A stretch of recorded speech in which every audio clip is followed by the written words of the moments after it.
Student channel. आपको हमारे channel पे हर जो टॉपिक है उसके रिलेटेड लेक्चर्स मिल जाएंगे, सॉल्व मॉडल पेपर्स उनके सॉल्यूशन मिल जाएंगे। और इसके अलावा हमारे वेबसाइट पे जो डिफरेंट टेस्ट होते हैं गवर्नमेंट के, उनके सॉल्यूशन भी जो पेपर अपलोड किए जाते हैं विद सॉल्यूशन आपको वीडियोस मिल जाएंगी। और इसके साथ साथ अगर हम सीरीज की तैयारी करना चाह रहे हैं तो उसके लिए भी हमने सीरीज स्टार्ट की है जनरल साइंस की, जो सीरीज स्टार्ट हुई है उसके लेक्चर भी डेली अपलोड हो जाते हैं। तो आज की वीडियो में हम जो फर्स्ट ईयर है उसका बायोलॉजी का वाटर पेपर डिस्कस करेंगे। इसमें हम इंपॉर्टेंट जो आपके न्यू पैटर्न मुताबिक जो क्वेश्चंस हैं उनको डिस्कस करेंगे, जो एमसीक्यूज है उनको भी आंसर देंगे। तो पहले तो हम अगर एमसीक्यूज देखें तो हमारे पास है आइडेंटिफाई हाइड्रोपोली सेकेंड ऑर्डर फॉर्मूला चार आपके पास ऑप्शन है जिनसे आपने हाइड्रोपोलिसैकेराइड्स को डिटेक्ट करने का हमारे पास है काइटिन, ग्लाइकोजन, सेलुलोज और पेक्टिन। तो यहाँ पे अगर हम हाइड्रोपोलिसैकेराइड की बात करें तो पेक्टिन बना फॉर एग्जांपल। सेकंड हमारे पास glycolysis is the process that glycolysis हमारा ऐसा प्रोसेस है जो प्रोड्यूस करता है एटीपी एंड एटीपी प्रोड्यूस करता है। It is not intake producer of the energy is going to and consumes as much as ATP is produced. तो glycolysis के अगर हम देखें तो ग्लाइकोलाइसिस के प्रोसेस में it produces ATP and NDP, ठीक है। जिस तरह से हम ग्लाइकोलाइसिस का प्रोसेस करते हैं उससे क्या होता है कि ग्लाइकोलाइसिस का कन्वर्ट होकर पायरुवेट में जाके जो साइकिल चलता है हमारा वो करता है। उसके बाद हमारे पास carnivorous adaptation of plants mainly compensate for the soil that has relatively low constant of तो कार्निवोरस adaptation होती है प्लांट्स की ज्यादातर कुछ दिन नाइट्रोजन की जरूरत होता है लो कंटेंट तभी वो adaptation करती हैं। नेक्स्ट अगर हम देखें हमारे पास है वुड मेनली कंसिस्ट ऑफ। अगर हम वुड की बात करें तो वुड के अगर हम बात करें तो मेनली उसके अंदर क्या होता है हमारे पास सेकेंडरी जाइलम, ठीक है।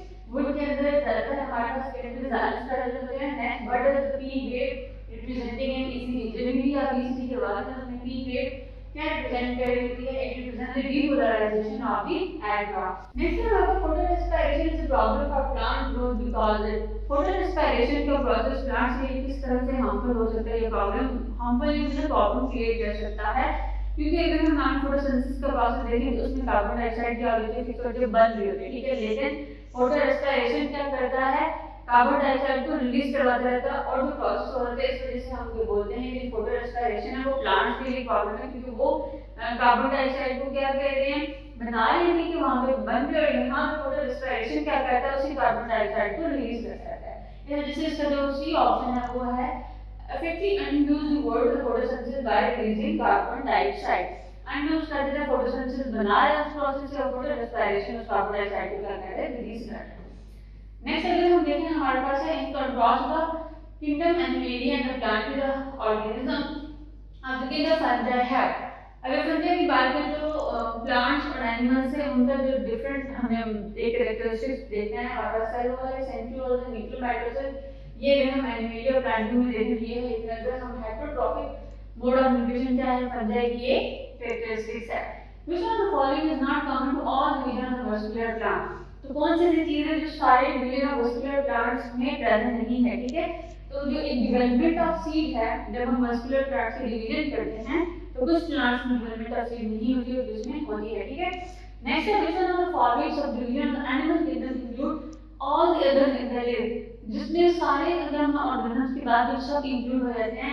द ऑप्शन इज बी डिडेरोस्टोबेट्स, ठीक है। A certain poison disturbs the cytoskeleton of the cell. Choose one of the following function that would be affected most probably by the poison। poison की अगर हम बात करें तो वो किसको जाके डायरेक्टली अफेक्ट करेगा, साइटोस्केलेटन की अगर हम बात करें तो वो जाके डायरेक्टली अफेक्ट करेगा सेल की डिवीजन को, ठीक है। सेल की डिवीजन नहीं होगी तो सेल ग्रो नहीं करेगा।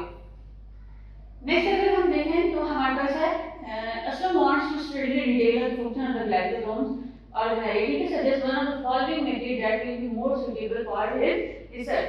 अगर हम ग्लाइकोसोम की स्टडी करें तो ग्लाइकोसोम की अगर हम ऑर्गेनेली की बात करें तो ये ज्यादातर ये प्रेजेंट होते हैं सीड जर्मिनेटिंग में, ठीक है।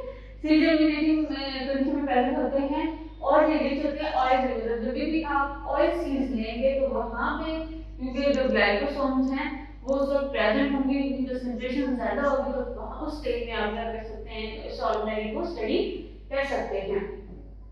नेक्स्ट हमारे पास एक डायग्राम है जिसमें मेटाबॉलिक पाथवे है जिसमें आपको पॉजिटिव और नेगेटिव फीडबैक एंड प्रोडक्ट है वही उस क्या कह रहा है अपने रिलेटेड को फीडबैक दे रहे कि उसकी सिंथेसिस ना हो। तो इसमें से हमने बताना है कि which reaction would prevail if the both Q and S, अगर इन Q and S की अगर हम जो है सेल कंसंट्रेशन ज़्यादा कर दें तो कौन सा ऐसा रिएक्शन है जो कंसंट्रेशन में जो रिएक्शन उसका रेट है वो बढ़ जाएगा। तो पहले अगर हम देखें तो हमारे पास है एल रिएक्शन बना रहा है एम और सेकंड बना रहा है वो एन, ठीक है, ये हमारे पास फर्स्ट का, ये हमारे पास क्या है सेकंड। आगे हम देखें तो m कन्वर्ट हो रहा है इनटू o, लेकिन o इसको क्या है, इसका फीडबैक है, इसको इनिबिटर कह रहे हैं आप कि वो अपने प्रोडक्ट को एल्किल कंसंट्रेशन को कम कर रहा है। then o is converted into p and o is converted into r and then r into s and t into q, ठीक है। अब ये जो q और s है ये दोनों भी इनिबिटर्स हैं अपने ही रिएजेंट्स के p and r के। अगर इन दोनों की कंसंट्रेशन ज्यादा कर दें तो वैसे तो अगर हम देखा जाए तो दोनों ही इनहिबिट कर रहे हैं, ठीक है, अपने रिएक्टेंट्स को, लेकिन अगर इन दोनों की कंसंट्रेशन ज्यादा कर दें तो जो O into converted into P product, ठीक है, तो ये वाला जो रिएक्शन है इसका रेट ज्यादा हो जाएगा। तो इसमें जो हमारे पास ऑप्शन है वो ठीक कौन सा है, हमारे पास B, ठीक है। अगर वैसे अगर हम रिएक्शन में देखें तो ये अपने ही रिएक्टेंट्स को क्या करें, इनहिबिट करें कि अब उनकी जो प्रोडक्ट की जो कंसंट्रेशन है वो पूरी हो गई, अब इस प्रोडक्ट को नहीं चाहिए, ठीक है। लेकिन अगर हम उनकी कंसंट्रेशन ज्यादा कर देंगे तो रेट भी O into P और O into R ही ज्यादा होगा, ठीक है।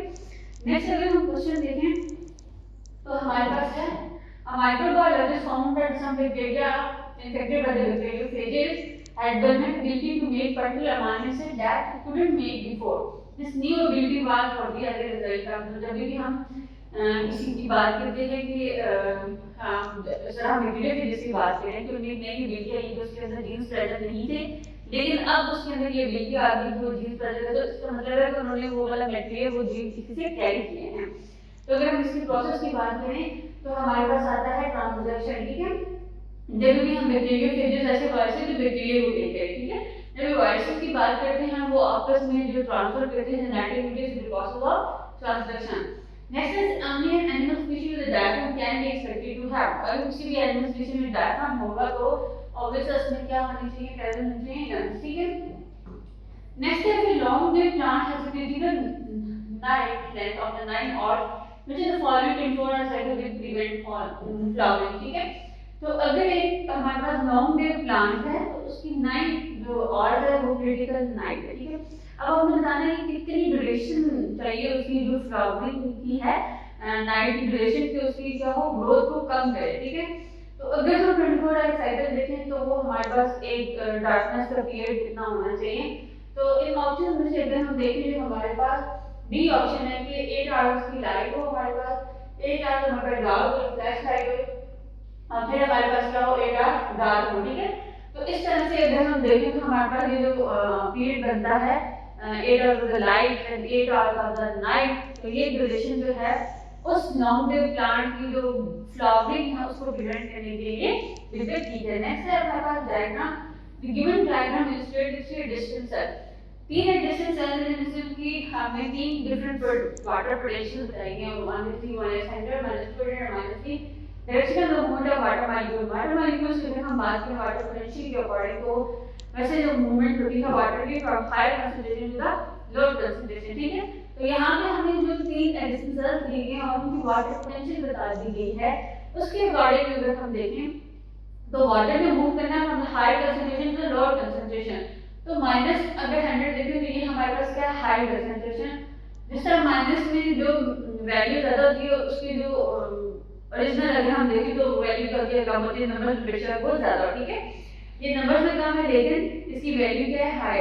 तो अगर हम देखें सेल 2 तो इसकी क्या है, सबसे ज्यादा हाई है, ठीक है। उसके बाद हम सेल 1 को देखें तो उसकी -200 और सेल 3 की -300। तो अगर हम वाटर की मूवमेंट की बात करें तो will move from cell 2 to cell 1 and from cell 1 to cell 3। तो राइट ऑप्शन इसमें अगर हम देखें तो राइट ऑप्शन है हमारे पास सी, ठीक है, from cell 2 to cell 1 and cell 3।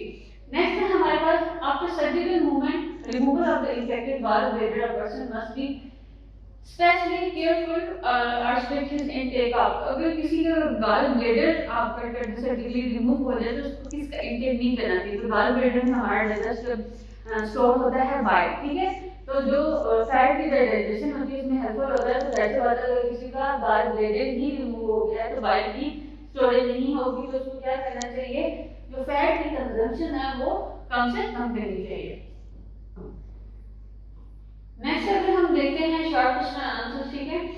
पहला हमारे पास है सारे क्वेश्चन आपके यूनिट के अकॉर्डिंग देखा जाए तो सारे जो क्वेश्चन हैं उनके जो मार्क्स की हैं वो सारे इक्वल हैं। पहला है हमारे पास डिफाइन करिए लिगोसेक्राइड और फेगियन पैराडाइम, ठीक है।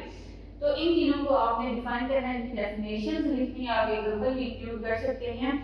पहले हमारे पास है लिगोसेक्राइड, जैसे कार्बोहाइड्रेट्स होते हैं जिनमें अगर हम कार्बन का नंबर देखें तो कम होता है, टिपिकली आप रेंज कर सकते हैं C to 10, ठीक है। और फिर वो जो हमारे पास मोनोसेक्राइड्स होते हैं हम इनके बनाते हैं डाइसेक्राइड्स, और दो मोनोसेक्राइड्स को आप ज्वाइन करते हैं तो ग्लाइकोसिडिक बॉन्ड, ठीक है। और इससे फिर हमारे पास एक डाइसेक्राइड्स बनते हैं जो क्या है हमारे पास लिगोसेक्राइड। इसी तरह से बाकी सारे मोनोसेक्राइड मिलकर डाइसेक्राइड्स मिलकर लिगोसेक्राइड मिलकर बनाते हैं हमारे पास एक कॉम्प्लेक्स जिसको हम पॉलीसेक्राइड बोलते हैं। नेक्स्ट हमारे पास ऑटोफेगोसिस की बात करते हैं, सेलुलर प्रोसेस है जिसमें सेल डिग्रेड हो जाते हैं या डिसाइकिल करते हैं सेल कंपोनेंट्स को, ठीक है। जैसे भी हमें सेलुलर जो हमारे पास न्यूक्लियोसिस हो रही होती है या फिर कोई हमें कंपोनेंट रिमूव करना हो जिसकी बॉडी में भी जरूरत नहीं है, ठीक है, उसको ऐसा प्रोसेस होता है ऑटोफेगी का, जिसमें अगर हम एनिमल सेल्स की बात करें तो वहाँ पे जो हमारे पास एक ऑर्गेनेली प्रेजेंट होती है लाइसोसोम, जिसके अंदर बहुत सारे डाइजेस्टिव एंजाइम्स प्रेजेंट होते हैं जो कि क्या करते हैं किसी भी सेल की किलिंग करते हैं। नेक्स्ट है हमारे पास वेरन, वेरन की अगर हम बात करें तो एक कंप्लीट वायरस पार्टिकल है जो किसी भी होस्ट को क्या कर सकता है, इन्फेक्ट कर सकता है। और जब भी हम वेरन की बात करते हैं जेनेटिक मटेरियल की बात करें तो वायरस ऐसे हैं जिसमें डीएनए भी प्रेजेंट होता है और आरएनए भी एज जेनेटिक मटेरियल प्रेजेंट हो सकता है।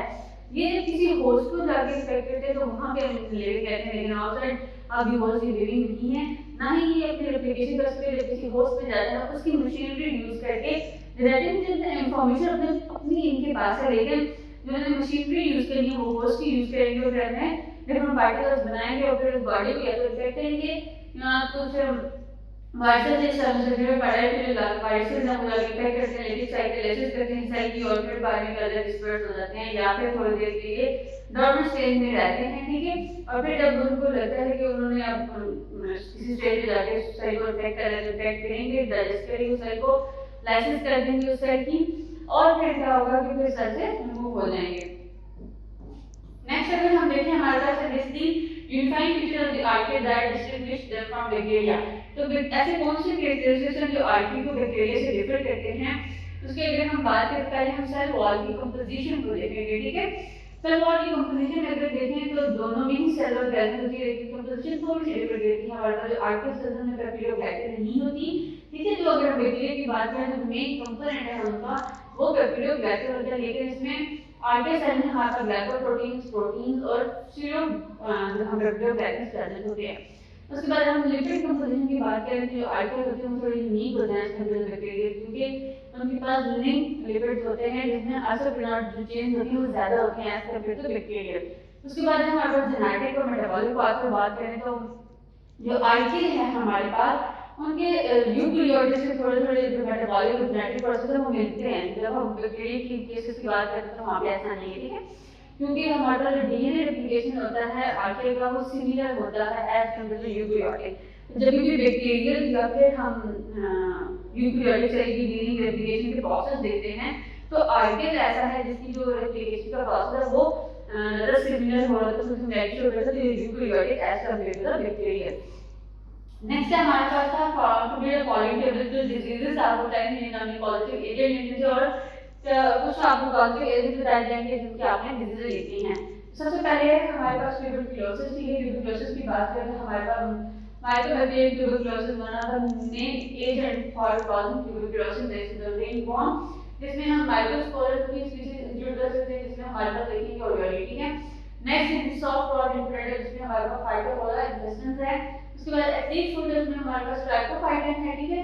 उसके बाद लेट लीव्स की बात करें फाइटोफाइटन इंटेस्टिन्स है हमारे पास। और टाइफाइड फीवर की बात करें तो हमारे पास है सैल्मोनेला टाइफी, ठीक है। तो ये हमारे कुछ पॉजिटिव एजेंट्स हैं for the particular diseases. Next अगर हम देखें तो हमारे पास एक डायग्राम है जिसमें आपने बताना है कुछ पार्ट्स को लेबल करना है। सबसे पहले अगर आप डायग्राम को देखें तो इस डायग्राम में हमें एक स्लाइड देखना है, ठीक है। लाइट रिएक्शन हो रहा है यहाँ पे ड्यूरिंग द फोटोसिंथेसिस। हमने दो तरह के रिएक्शन पढ़े थे, लाइट इंडिपेंडेंट और लाइट डिपेंडेंट। तो ये हमारे पास क्या है, लाइट डिपेंडेंट रिएक्शन का प्रोसेस है हमारा थायराइड मेम्ब्रेन है जिसमें हमारे पास फोटोसिस्टम से और कुछ रिएक्शंस हुए हैं। तो पहले अगर हम देखें तो हमारे पास क्वेश्चन है namely parts label as A B C and D. तो अगर हम पार्ट्स को लेबल करें तो पहला जो हमारे पास है ये है हमारे पास प्लास्टिक वेलिंग, ठीक है। और सेकंड अगर हमारे पास क्या है बी, बी हमारे पास देखो ये हमारे पास साइटोक्रोम है। और तो अगर हम सी को देखो तो सी पार्ट है हमारे पास एफ एन आर, ठीक है। नीचे हमारे पास एफ डी वो है फ्लोरोडॉक्सिन। एफ एन आर की बात करें तो ये है हमारे पास फ्लोरोडॉक्सिन एमएडीपी रिडक्टेज, ठीक है। इस तरह से अगर हम डी पार्ट को देखें तो ये हमारे पास एटीपी सिंथेज है, ठीक है। यहाँ पे क्या हो रही है, एटीपी सिंथेसिस हो रही है, this is the ATP synthase. Next is explain the process that is depicted in the diagram. अगर हम प्रोसेस को एक्सप्लेन करें तो ये हमारे पास क्या है, एक लाइट रिएक्शन है। लाइट रिएक्शन जिसमें हमारे पास लाइट जो है वो थायरोइड मेम्ब्रेन के क्लोरोप्लास्ट के अंदर जो प्रेजेंट होते हैं उन पे यहाँ पे वाटर की लाइसिस हुई, ठीक है। वाटर की लाइसिस हुई तो फिर जो हमारे पास जो एक इलेक्ट्रॉन ग्रेडियंट होता है वो क्रिएट होता है। फिर जो इलेक्ट्रॉन है वो मूव करते हैं डिफरेंट साइटोक्रोम, ठीक है। डिफरेंट साइटोक्रोम से मूव करते करते एंड पे द प्रोसेस ऑफ द कीमियोसिस जहाँ पे एटीपी सिंथेसिस में यहाँ पे एटीपी की सिंथेसिस होती है और साथ में हमारे पास क्या होता है, एक ऑक्सीजन का मॉलिक्यूल प्रोड्यूस होता है। नेक्स्ट है हमारा briefly explain and three land adaptation of bryophytes, ठीक है। तो आपने सिंपली कोई भी ब्रायोफाइट्स है उसके आपने तीन एडाप्टेशंस को लिखते हैं। यहाँ पे जो हम डिस्कस कर रहे हैं वो रिजॉइड्स, स्टोमेटा और गैमेटोगेनिया, ठीक है। आप कोई भी तीन जो उसके एडाप्टेशन है वो डिस्कस कर सकते हैं। रिजॉइड्स के अगर हम देखें जैसे हम बात करते हैं कि जो ब्रायोफाइट्स हैं उनके अंदर कोई भी ट्रू रूट स्टेम और लीव्स प्रेजेंट नहीं होते, ठीक है। लेकिन उनके अंदर कुछ रिजॉइड स्ट्रक्चर्स प्रेजेंट जो थ्रेड लाइक होती है, ठीक है। तो हम दूसरे प्लांट्स से उनको कंपेयर कर सकते हैं। वो उनकी वाटर अब्जॉर्प्शन में हेल्प करते हैं, मिनरल्स को लेने में, और जो उनकी एक एंकरिंग होती है ग्राउंड पे उसके से हेल्प करते हैं, स्टेबल करते हैं। नेक्स्ट अगर हम स्टोमेटा की बात करें तो ब्रायोफाइट्स के अंदर एक वैक्सी क्यूटिकल कवरिंग होती है। अब जो ग्राउंड से ऊपर होती है तो उसको हेल्प करती है डेसिकेशन में, ठीक है। उसको ड्राई वाटर आने देती है इवेपोरेशन में। उसके बाद हमारे गैमेटोगेनिया की बात करें तो जो ब्रायोफाइट्स होते हैं वो प्रोडक्टिव स्ट्रक्चर्स बनाते हैं, हम गैमेटोगेनिया के होते हैं, ठीक है। तो अगर उसमें देखें तो वो इनक्लोज कर रहे होते हैं हमें इनटू गैमेट्स, ठीक है। उन्होंने गैमेट्स को इनक्लोज किया हुआ होता है। जो गैमेट्स प्रोड्यूस हो रहे हैं उसमें हमारे पास क्या स्पर्म है। अगर स्पर्म की बात करते हैं तो हमारे पास बना है उसको हम एंथ्रीडिया बोलते हैं। और जो एक्स अगर हम बात करते हैं उसमें हम क्या बोलते हैं, एंटीगोनिया, उसे हम बोलते हैं आर्चिगोनिया, ठीक है, जो एक्स प्रोड्यूस कर रहे हैं। तो इस तरह से हम जो हमारे पास ब्रायोफाइट्स हैं इनमें हम तीन इस तरह के एडाप्टेशन देख सकते हैं जो उसको डिफर करते हैं बाकियों से। नेक्स्ट है हमारे पास explain the mechanism action of the irreversible non competitive enzyme. Enzymes के चैप्टर में आपको जो रिवर्सिबल और जो हमने कॉम्पिटिटिव, जब भी हमने इनिबिशन पढ़ी थी एंजाइम इनिबिशन, उसमें हमने कॉम्पिटिटिव और नॉन कॉम्पिटिटिव दोनों को डिस्कस किया था। इसमें यहाँ पे आपने जो मैकेनिज्म बताना है कि इरिवर्सिबल नॉन कॉम्पिटिटिव में क्या होता है। जब भी हम रिवर्सिबल में, अगर आपको मैं रिवाइज करूँ तो हमारे पास था कि जो रिवर्सिबल इनिबिशन होती है, ठीक है, उसमें क्या होता है कि वो जाके उसके साथ अटैच हुआ है लेकिन वो डिटैच हो जाए तो फिर दोबारा से एंजाइम वर्क कर सकता है। लेकिन जब हम इरिवर्सिबल नॉन कॉम्पिटिटिव की बात करते हैं तो वो other than the active site जाके अटैच होता है और जो एंजाइम है उसका स्ट्रक्चर उसको अल्टर कर देता है ताकि वो अभी जो सब्सट्रेट उसकी एक्टिव साइट पे अटैच भी हो जाए लेकिन फिर भी वो कभी भी प्रोडक्ट नहीं बनाएगा, ठीक है। तो यहाँ पे आप थोड़ा सा मैकेनिज्म पे डिस्कस कर रहे हैं। तो मैकेनिज्म में आप सबसे पहले बाइंडिंग लिखेंगे, जो इरिवर्सिबल नॉन कॉम्पिटिटिव है वो एंजाइम की दूसरी साइड पे अटैच होते हैं, ठीक है। इस तरह से आप उसके पॉइंट बना सकते हैं। बाइंडिंग होगी, फिर जो एंजाइम की अल्टरेशन है उसको चेंज कर देंगे, एंजाइम का स्ट्रक्चर चेंज कर देंगे कि अब जो अगर रियल सब्सट्रेट भी एंजाइम से अटैच होगा तो लेकिन वो प्रोडक्ट में चेंज नहीं होगा। इससे क्या हो जाएगा तो फिर हमारी परमानेंट इनएक्टिवेशन हो जाएगी एंजाइम की, ठीक है। उसके बाद हमारे पास इम्पैक्ट है एंजाइम फंक्शन। एंजाइम फंक्शन पे क्या इम्पैक्ट होगा, जैसे बात है जब एक्टिव साइट को उसने ब्लॉक कर दिया, डिस्ट्रॉय कर दिया, तो अब वो एंजाइम अनेबल हो गए कि किसी भी सब्सट्रेट को कन्वर्ट कर सकते हैं इनटू प्रोडक्ट, ठीक है। नेक्स्ट है हमारे पास classify the animal on basis of body cavity. Body cavity पे अगर हम एनिमल्स को क्लासिफाई कर सकते हैं तीन कैटेगरीज में क्लासिफाई कर सकते हैं उनकी सिलोम की प्रेजेंस पे, ठीक है। तो पहले हमारे पास है एज फिलामेंट्स, ठीक है, जिनके अंदर जो भी ट्रू बॉडी कैविटी प्रेजेंट नहीं होती है। उसके बाद हमारे पास फिलोफिलामेंट्स ऐसे एनिमल है जिनमें बॉडी कैविटी होती है लेकिन इट इज फ्लूइड फिल्ड होती है, ठीक है। तो कंप्लीटली मेसोडर्म से लाइन है जिसे हम सीडोसिलोम बोलते हैं। अगर हम उसमें एग्जांपल्स देना चाहें सीडोसिलोमेट से, उसमें हमारे पास राउंड फॉर्म्स आएंगे, और एसिलोमेट से अगर हम बात करें तो उसमें हमारे फ्लैटी हेलमिंथेस हैं, ठीक है, जिसको हम फ्लैट फॉर्म भी बोलते हैं। थर्ड है हमारे पास सीलोमेट। सीलोमेट ऐसे हैं जिनके अंदर ट्रू बॉडी कैविटी प्रेजेंट होती है, जिसे हम सीलोम बोलते हैं। कंप्लीटली लाइन की हुई होती है, मेसोडर्म और स्पेस प्रोवाइड करती है ताकि ऑर्गन्स को, ताकि वो फ्रीली सस्पेंड कर सके बॉडी कैविटी में। नेक्स्ट है हमारे पास फ्लेक्सा द बॉडी में से कैप्सूल स्ट्रक्चर। तो अगर हम वाइजर से जो कैप्सूल स्ट्रक्चर है उनके बेसिस पे इन्हें क्लासिफाई करें तो हमारे पास है कॉम्प्लेक्स है, आइसोल और हेलिकल, ठीक है।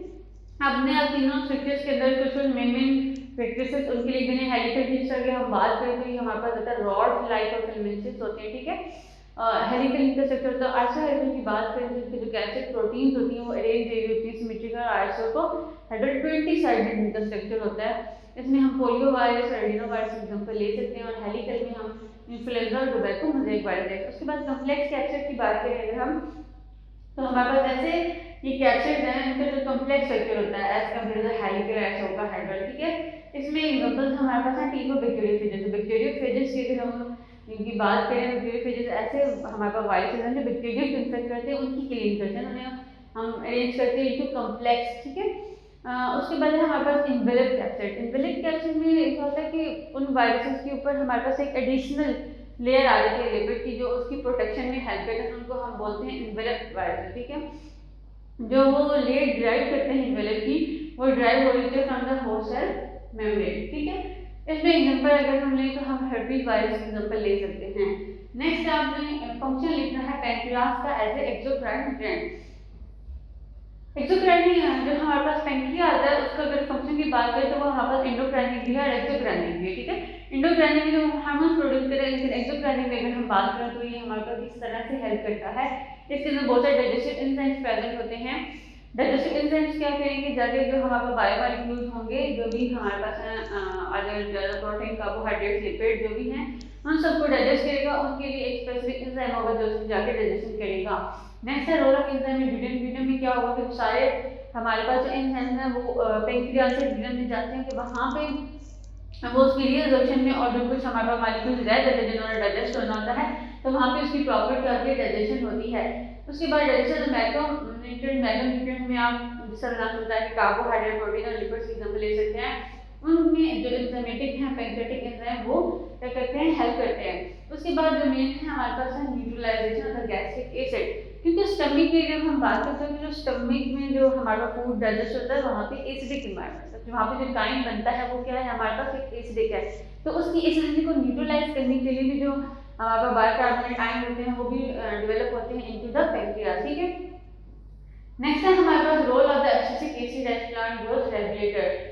तो as a plant growth regulator की बात करते हैं हमारे पास डेवलप एब्सिसिक एसिड किस तरह से हेल्प करता है, स्ट्रेस रिस्पॉन्स करता है, रूट ग्रोथ की बात करें, स्टोमेटल रेगुलेशन की बात करें।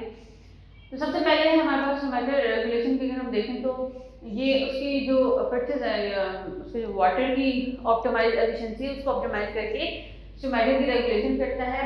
लीफ सेल से मतलब जो लीफ की ग्रोथ है उसको क्या करेगा, कम कर देगा, कंट्रीब्यूट करता है लीफ की एजिंग को और उसकी डेथ को। रूट ग्रोथ की बात करें तो ये प्राइमरी रूट ग्रोथ है उसको क्या करता है, इनहिबिट करता है, लेकिन जो लेटरल डेवलपमेंट हो रही है रूट की उसको क्या करता है, प्रमोट करता है।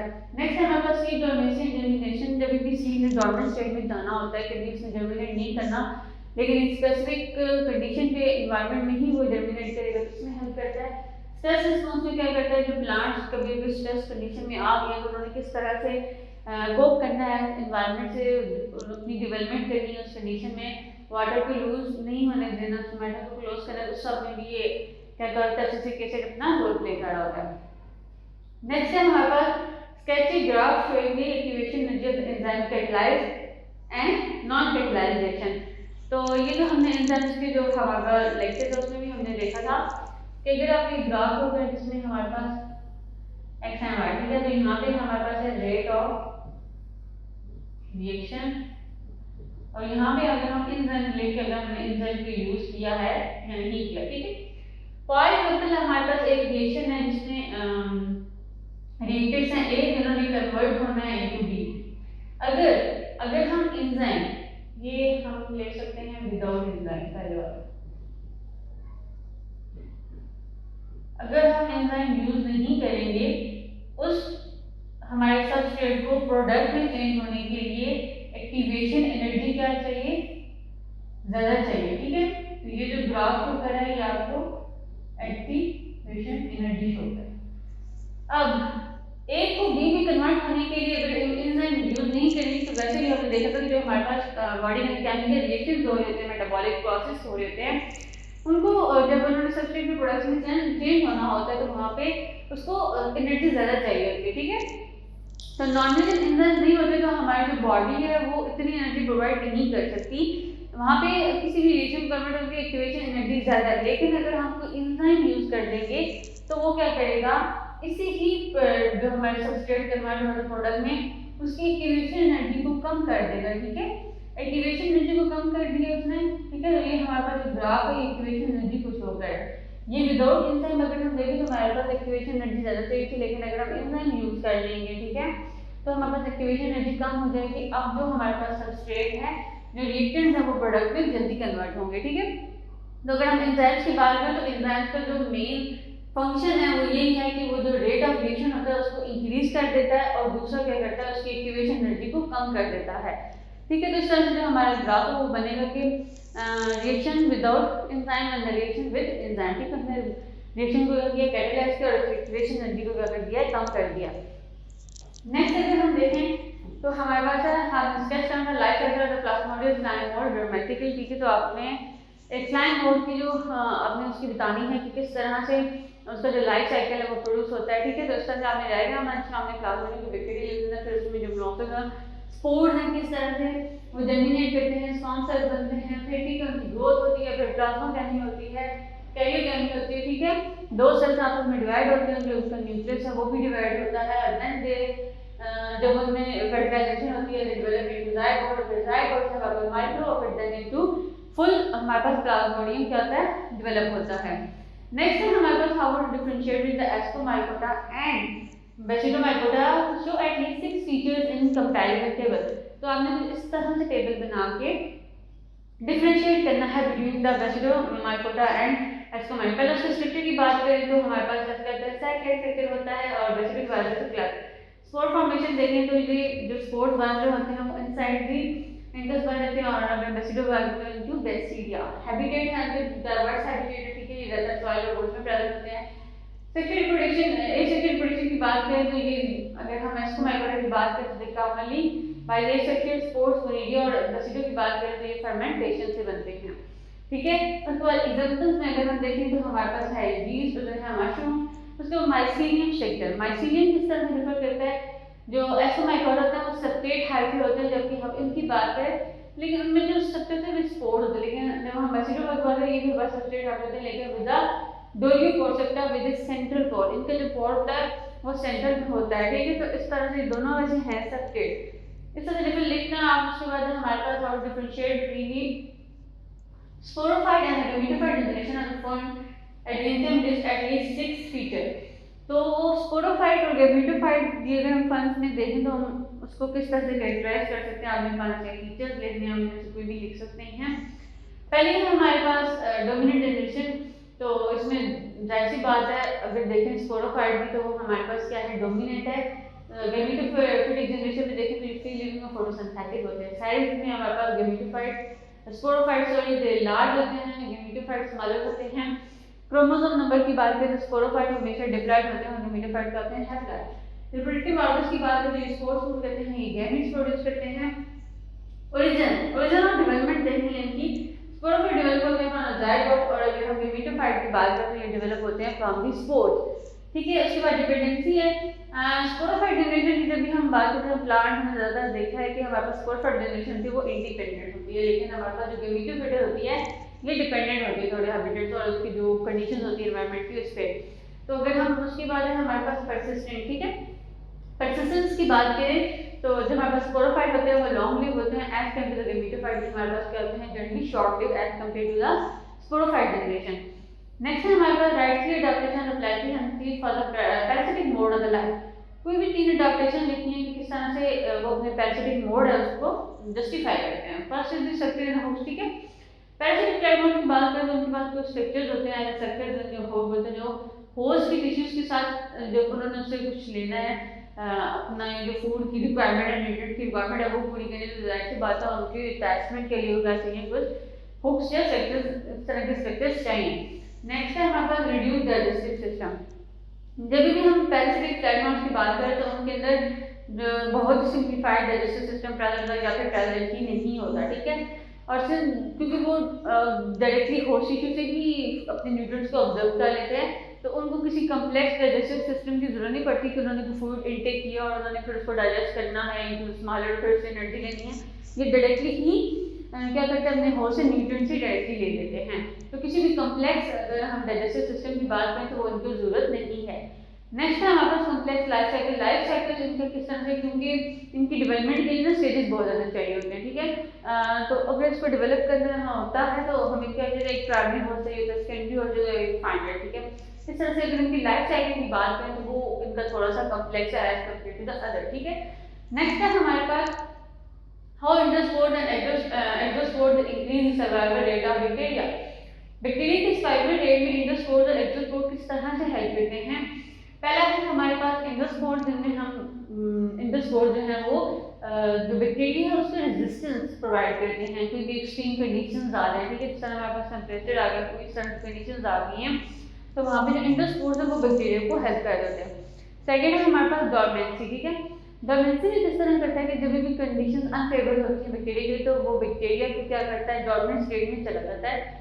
फिर वो जब भी कंडीशन फेवरेबल आएंगी तो फिर बैक्टीरिया क्या करेगा, वहाँ पे ग्रो करेगा। लॉन्गिविटी की बात करें तो एंडोस्पोर जो हैं वो ज़्यादातर हमारे पास डोरमेंट स्टेज में रह सकते हैं, ठीक है। अगर ये पीरियड की बात करें तो ईयर्स और इवन सेंचुरीज, ठीक है। फिर भी जब भी उनकी जर्मिनेशन के टाइम आएगा, उनको कंडीशन फेवरेबल लगेगी तो एंडोस्पोर्स क्या करेंगे, जर्मिनेट आ जाएंगे। नेक्स्ट है हमारे पास एक्सोस्पोर्स। एक्सोस्पोर्स की अगर हम बात करें तो हमारे पास है पहला, अगर हमारे पास डिस्पर्सल, ठीक है। तो एक्सोस्पोर्स ऐसे स्ट्रक्चर्स हैं जो कि बैक्टीरिया को डिस्पर्सल में हेल्प करते हैं, ठीक है। रेजिस्टेंस इनकी जो है हमारी एंडोस्पोर्स से रिलेटेड है, ताकि वो जब भी कोई हम बैक्टीरिया को कोई भी हार्श इन्वायरमेंट मिलेगा या हार्श कंडीशन मिलेगी जिसमें हमारे पास यूवी रेडिएशन है, केमिकल रेजेस है, तो इसी तरह से एंडोस्पोर्स भी क्या करते हैं, उसके रेजिस्टेंस में हेल्प करते हैं। थर्ड अगर हम देखें तो हमारे पास क्या है, कोलोनाइजेशन। जब भी जो एक्सोस्पोर्स है वो फैसिलिटेट करते हैं colonisation of new environment aligning the host to spread to the distance location. तो बैक्टीरिया जब भी डिस्टेंस लोकेशन पे जाएगा और वहाँ पे कोलोनाइज कर जाएगा, तो ये जो प्रॉपर्टी हमेरी है they with the help of the exospore, और एक्सोस्पोर्स उनको एडिशनली क्या कर रहा है, उनके डिस्पर्सल में भी हेल्प कर रहा है। नेक्स्ट है हमारे पास list three ways the fever kill microbe. ऐसे तीन हमने वेज बताने जिससे हमारा जो फीवर है वो माइक्रोब्स को ही किल करता है। पहला हमारा जो बॉडी टेम्परेचर है, बॉडी टेम्परेचर हमारे पास क्या है, इंक्रीज कर देंगे तो बैक्टीरिया एक टेम्परेचर रिक्वायर्ड होता है, उससे ज़्यादा टेम्परेचर दे तो हमारे पास क्या जाएगा, वो किल हो जाएगी ऑटोमेटिकली। सेकेंड है हमारे पास एनहांस इम्यून रिस्पॉन्स। जब भी कोई पैथोजन बॉडी को इन्फेक्ट करता है या इंटर होता है तो हमारा इम्यून सिस्टम है वो क्या होता है, एक्टिव हो जाता है। एक्टिव हो जाएगा तो उसकी जाकर क्या कर देगा, किलिंग कर देगा if your immune system is good and healthy active. Next है हमारे पास inhibition of microbial respiration replication, sorry replication की करेंगे, क्योंकि हम जो फीवर इंड्यूस होता है तो वो हाइपरथर्मिया करता है, जो कि जब हाइपरथर्मिया होगा तो जो बैक्टीरिया हैं जो हमारे पास पैथोजन है उनको डायरेक्टली उनकी जो रेप्लिकेशन है उसको नहीं होने देंगे। और जब रेप्लिकेशन ही नहीं होगी किसी बैक्टीरिया की या हमारे पास जब पैथोजन है तो वो जब डिवाइड नहीं करेगा, रेप्लिकेट नहीं होगा तो वो बॉडी में फर्दर डिजीज काज नहीं कर सकेगा। तो जब रेप्लिकेशन नहीं होगी तो उसकी ऑटोमेटिकली क्या हो जाएगी, डेथ हो जाएगी। नेक्स्ट है हमारे पास third neutrophils, they help in second line of defence. Neutrophils का आपने फंक्शन बताना है कि सेकंड लाइन ऑफ डिफेंस हमारे पास क्या है, अब इम्यून सिस्टम की बात करें। इम्यून सिस्टम में जब हम बात करते हैं डिफेंसेस की तो हमारे पास फर्स्ट लाइन ऑफ डिफेंस और सेकंड लाइन। फर्स्ट लाइन में हमारे पास होती है जो स्किन होते हैं उसमें किस तरह से पैथोजन अफेक्ट है उसमें उसको किस तरह से रोकना है, ठीक है, एज ए बैरियर एक्ट करता है। सेकंड में हमारे पास सेल्स इंक्लूड होते हैं जिसमें हमने मेनली न्यूट्रोफिल्स की बात करनी है। न्यूट्रोफिल्स में हम सबसे पहले फेगोसाइटोसिस की बात करें जो पैथोजन को क्या करते हैं, इंगल्फ करते हैं और डिस्ट्रॉय कर देते हैं। उसके बाद हमारे पास ऐसे जितनी ऑक्सीजन स्पीशीज बना देते हैं, जिससे जो माइक्रोबियल होता है, जो पैथोजन होता है, वो किल हो जाता है। उसके बाद फॉर्मेशन ऑफ एनएडी, ठीक है। Neutrophil release extra cellular trap, ठीक है। एक्स्ट्रा सेलुलर ट्रैप्स बनाते हैं जिसमें जो डीएनए के बने होते हैं और जो माइक्रोबियल है वो उसमें ट्रैप हो जाता है और किल हो जाता है। सेकेंड हमारे पास क्या इन्फ्लेमेशन। इन्फ्लेमेशन में क्या होता है कि न्यूट्रोफिल्स है वो साइटोकाइन कीमोकाइन जो है काइनेस वो रिलीज करते हैं, ताकि वो जाके क्या करें, इम्यून सेल्स को रिक्रूट करें और जो इन्फेक्शन की साइट है वहाँ पे लेके और फिर वहाँ पे जाके क्या करें, इस वजह से कुछ इन्फ्लेमेटरी जो अफेक्ट्स हैं वो भी न्यूट्रोफिल से काज होते हैं। नेक्स्ट है हमारे पास रेजोल्यूशन ऑफ द इन्फ्लेमेशन। जब भी हमारे पास सेल की किलिंग हो गई है, ठीक है, सेल डेथ करके इन्फेक्शन काज हो गया, तो अब उसने रेजोल्यूट होना है, अपनी नॉर्मल पोजीशन पे आना है। इस वजह से वो हेल्प करता है ताकि जो अप्रोप्रिएट सेल्स हैं जो डेथ हो गई उनकी जो डेब्रिस है वो क्या करे, उनसे सेल से निकाल दे और जो कुछ टिश्यूज हैं रिपेयर करने वाले उनको रिपेयर कर दे। तो नेक्स्ट अगर हम देखें तो हमारे पास है following is the diagram of the ovule of the following plant, ठीक है।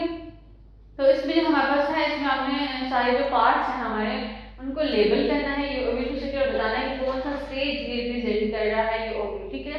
तो ये हमारे पास क्या है, ओव्यूल का स्ट्रक्चर है जिसमें हमने लेबल करने हैं पार्ट्स को, ठीक है। पहले अगर हम देखें तो पहला हमारे पास ए कि हमारे पास क्या है एग, बी की बात चल रही है हमारे पास क्या है साइनैजिड्स,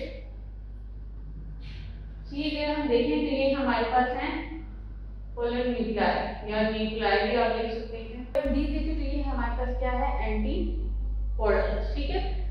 और ये दो इसके एंड्स हैं, ठीक है। इसको अगर हम देखें तो इसको हम बोलते हैं चलेजल एंड और जो ऊपर है उसको हम माइक्रोपायरल एंड, ठीक है।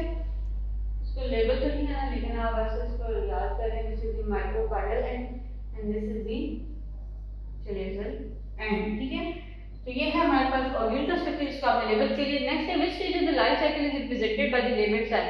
जो लेबल सेल है ये कौन सी लाइफ को जो स्टेज है सेल साइकिल को उसको रिप्रेजेंट कर रहे हैं हमारे पास लाइफ साइकिल को। तो ये हमारे पास है मेगास्पोरेंजियम, ठीक है। मेगास्पोरेंजियम जिसमें हमारे पास क्या है, ये ओव्यूल है, ठीक है। ये ओव्यूल है, इससे फिर क्या डेवलप होना है, develop ovule will develop into seed, ठीक है। अब इसके स्ट्रक्चर को लेबल कर लिया और बता दिया कि कौन सी स्टेज में। नेक्स्ट है हमारे पास compare following table for the composition of the chondrites और दूसरा क्या है ओस्टियोसाइट, ठीक है। अगर हमने फीचर्स जो है हमारे पास पहले से टाइप्स ऑफ स्केल, एंडोस्केलेटन और नंबर ऑफ गेन।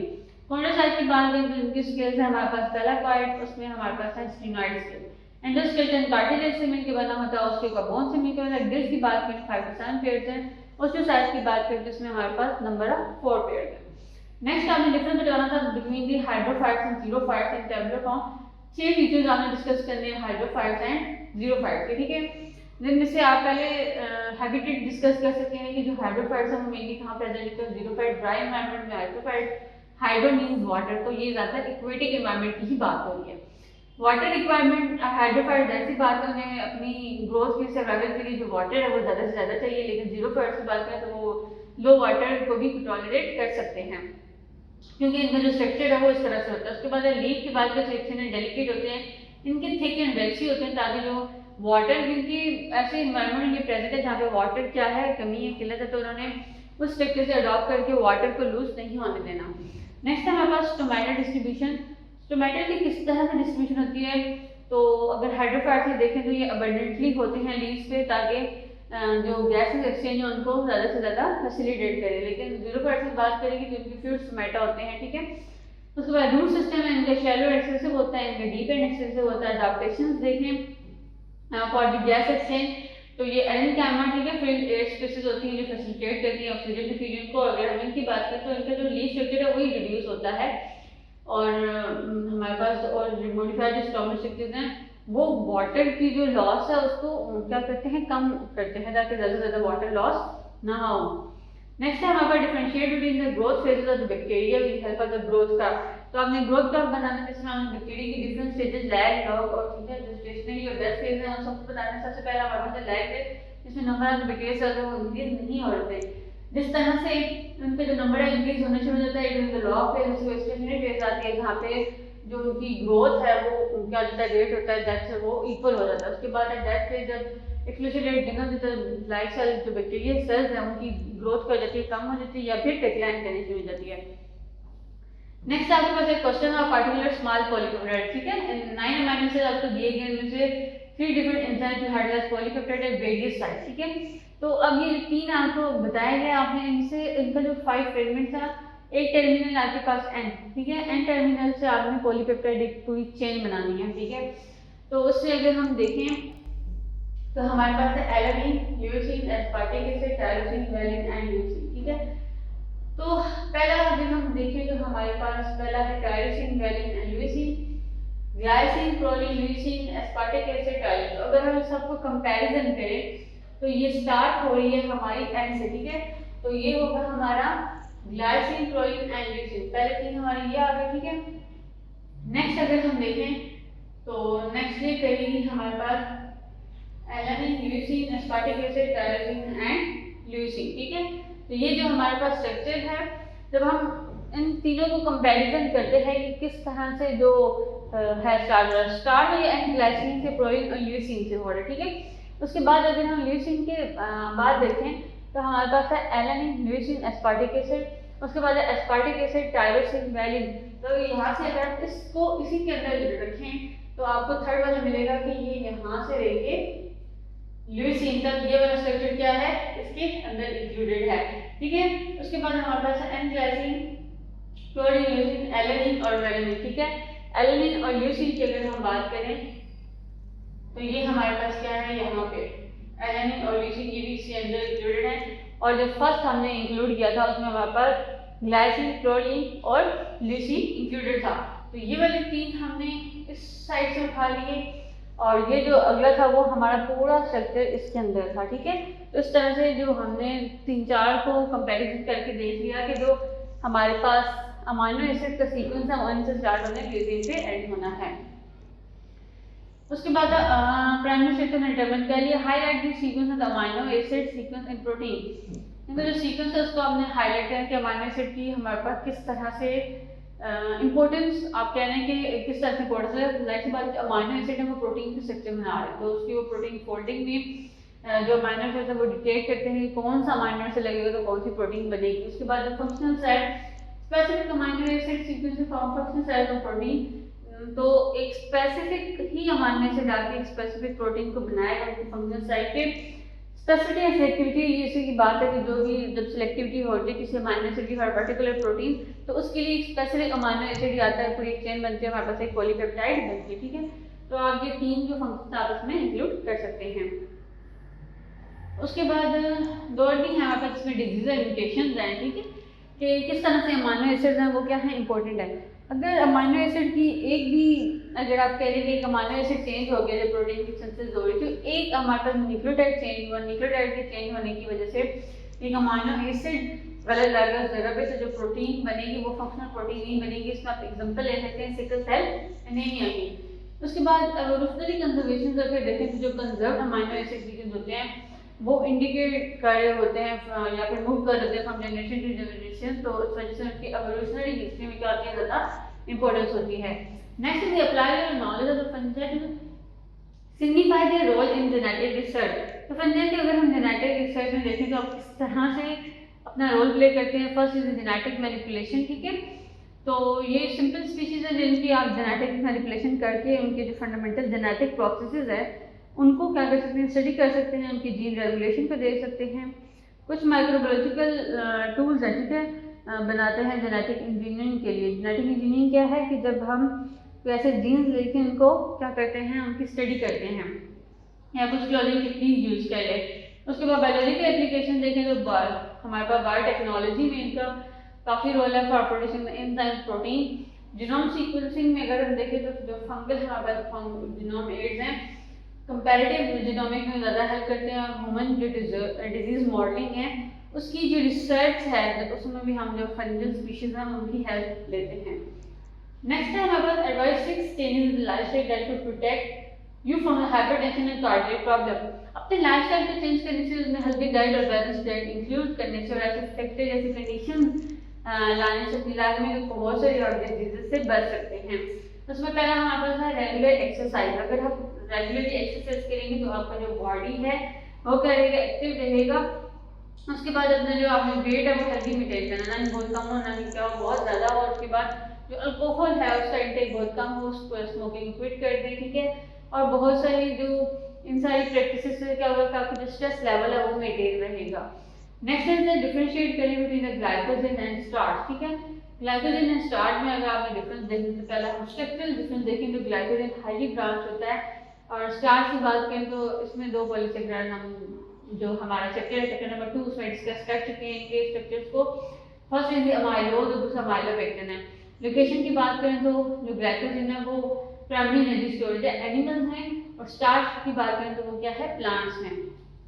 फंक्शन अगर हम इन दोनों का देखें तो फंक्शन जो है जो ग्लाइकोजन है वो जल्दी से जो एनर्जी रिजर्वायर है, जब भी ग्लूकोज की नीड होगी तो ग्लाइकोजन कन्वर्ट हो जाएगा। उसके बाद हमारे पास स्टार्च है, long term energy reserve plants में, जब प्लांट्स को भी किसी ग्रोथ में मेटाबॉलिज्म के लिए एनर्जी चाहिए होगी तो वो स्टार्च से क्या करेंगे, अपनी एनर्जी की रिक्वायरमेंट पूरी करेंगे। नेक्स्ट है हमारे पास following the diagram of the antibody, ठीक है। एंटीबॉडी की डायग्राम है जिसमें हमने पार्ट्स को क्या करना है, लेबल करना है, which type of sales produce antibody. तो सबसे पहले ये देख लेते हैं कि कौन से सेल्स हैं जो बॉडी के अंदर हमारे पास एंटीबॉडीज प्रोड्यूस करते हैं। तो इसमें हमारे पास क्या है, बी लिम्फोसाइट्स।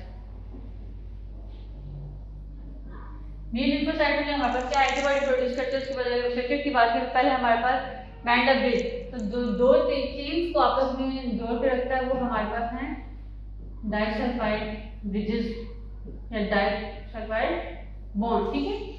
ये चेन है, ये जो हमारे पास है ये हैवी चेन है। तो जो एंटीबॉडी होती है उसके अंदर दो चेन होते हैं, लाइट चेन और हैवी चेन, ठीक है। तो ये डी चेन लिखा हुआ है कि बी एंड सी मिला के ये हमारे पास क्या है, लाइट चेन। और उसके अलावा लाइट चेन के अंदर जो दो रीजन्स को बी एंड सी किया है, इसमें एक हमारे पास वेरिएबल रीजन और एक है हमारे पास कांस्टेंट रीजन, ठीक है। तो ये light chain, heavy chain, disulphide, और जो कौन से सेल्स हैं जो एंटीबॉडी प्रोड्यूस करते हैं, बायोलिम्फोसाइट। उसके बाद जैसे 4 modes of the action of antibody, antibody किस तरह से वर्क करती हैं उनसे आपने 4 के फंक्शन लिखने हैं। पहला क्या है हमारे पास न्यूट्रलाइजेशन, एंटीबॉडीज पैथोजन को क्या करती हैं, उसके साथ बाइंड हो जाती हैं और उसके जो हार्मफुल इफेक्ट होते हैं उसको रिफ्रैक्ट कर देती हैं, प्रिवेंट कर देती हैं। उसके बाद क्या है हमारा ऑक्सीडाइजेशन, एंटीबॉडी जो होती हैं जो पैथोजन होते हैं उसकी डिस्ट्रक्शन कर देते हैं। जब डिस्ट्रक्शन करते हैं इम्यून सेल से तो वो फैगोसाइटोसिस के लिए ना हेल्पफुल हो जाती है, उसकी जल्दी फैगोसाइटोसिस हो जाती है। उसके बाद क्या हमारे पास complement activation, antibodies complement system जो होता है उसको ट्रिगर कर देती हैं, फिर वो जाके पैथोजन के साथ एक्ट करता है और इम्यून रिस्पॉन्स को इनहेंस करता है। Next is the antibody dependent cell mediated cytotoxicity, ये इम्यून सिस्टम सेल्स को ही क्या करते हैं, रिक्रूट करते हैं ताकि वो जो पैथोजन है उसको टारगेट करे और सेल्स की किलर करे। तो एंटीबॉडीज की जो 4 मेन है कि वो न्यूट्रलाइजेशन करती हैं, ऑक्सीडाइजेशन करती हैं, या कंप्लीमेंट सिस्टम को एक्टिवेट कर देती हैं, या फिर क्या करती हैं कि एंटीबॉडी डिपेंडेंट सेल मीडिएटेड जो सेल्स हैं जिनको एंटीबॉडी ट्रिगर करे और फिर वो जाके पैथोजन की किलिंग करे, ठीक है।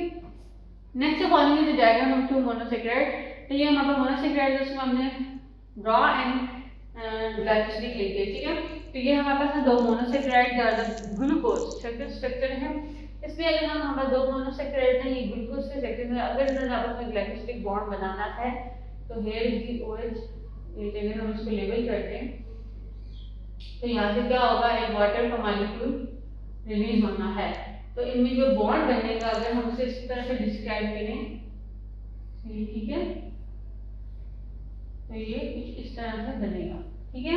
तो हमारे पास जो है जो बॉन्ड यहाँ पे बन रहा है तो वो कौन सा है हमारे पास,